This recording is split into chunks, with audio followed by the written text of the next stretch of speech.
তো আপনারা অনেকেই iPhone 11 Pro 2x যেই ক্যামেরাটা আছে ওইটার ফুটেজ চাইছিলেন। এটা হচ্ছে iPhone 11 Pro 2x এর ভিডিওর ফুটেজ, বুঝছেন?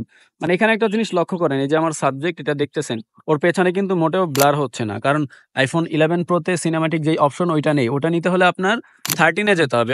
13 এর বেস ভেরিয়েন্ট থেকে ওইটা মূলত শুরু হয়।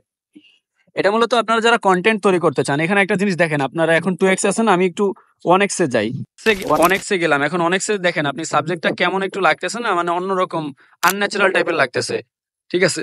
বাট 2x এ যদি আমি যাই একটু দেখেন, এই যে 2x এ আসার পরে সাবজেক্টে যে কম্প্রেশন এটা অনেক ভালো পাওয়া যাচ্ছে। যার ফলে একটু ন্যাচারাল টাইপের লাগতেছে। এজন্য আপনারা যদি টকিং হেড ভিডিও বানান এইভাবে, তাহলে আপনাদের সাবজেক্ট অনেক ভালো দেখাবে আর ভিডিওটা খুবই ন্যাচারাল হবে।